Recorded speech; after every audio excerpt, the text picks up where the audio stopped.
Welcome to the Quest Forums channel and to our final entry in this study that we've been doing of the Gospel of Mark.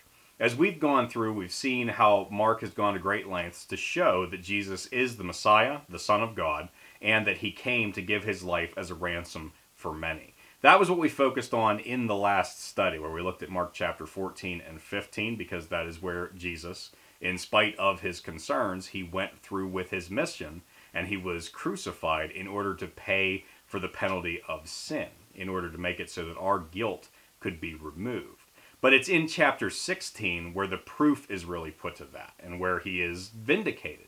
Because in his resurrection, it's shown that everything that he claimed to be and claimed that he came to do was shown to be true. And so this truly is the heart of Christianity. This is a necessity within Christianity. It doesn't make sense otherwise, because just as moral teaching, it doesn't have value on its own. It truly does depend on the finished work of Christ. And we can know that it is finished. And that really is the point, is that it's a historical fact that Jesus came back to life. This is something where he was seen to have been killed by professional murderers. Really, the Romans had it down to a science. And he was laid in a tomb dead. But 3 days later, that tomb was empty. There were some claims at the time that his body had been stolen, but that tomb was guarded.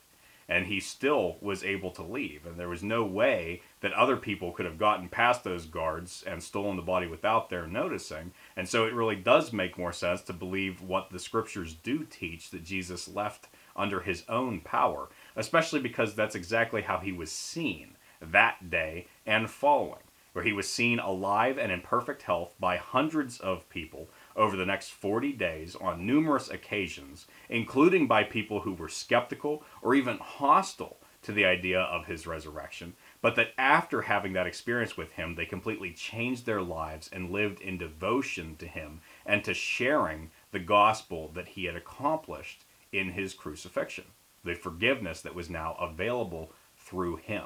That's not the behavior of liars. It's not the behavior of crazy people. They were credible witnesses who continued to proclaim this truth even in the face of torment and death. The point being that this is something that we can truly know. It is true. It's a historical fact that Jesus rose from the dead. In fact, to disbelieve it, to doubt it, requires more faith, because you have to work purely on the assumption that it could not happen. There's no evidence that it did not, and again, we have the eyewitness testimony that is evidence that it did. The point being that everybody has to make a response to this. It is true, and so we must decide, what are we going to do with this information? And for people who do not have a relationship with the Lord, then I hope in knowing this and in hearing this today, that you will come to understand your need, that you will see that if this is true, then what do you need to do about it? And what you need to do is rely on him for the forgiveness of your sins. For those who do already know that and have that relationship with the Lord, then I just hope that this will be an encouraging reminder, that it's something that we can always use to be able to hear and just know that, yes, this is the truth. We can be comforted in knowing that Christ has forgiven us and that we will have eternity with him, that we have experienced the love of God.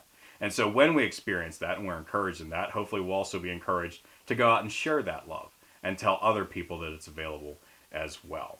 Now, if you have any questions on this, especially on the topic of salvation, the process of salvation, then feel free to ask about that. I'm very happy to talk about it with you. And you can do that in the comments below here, or if you want a more private conversation, you can also reach out to me. My email address is in the description. So if you want to say something there, or if you just have another comment that you want to share, please feel free to do so.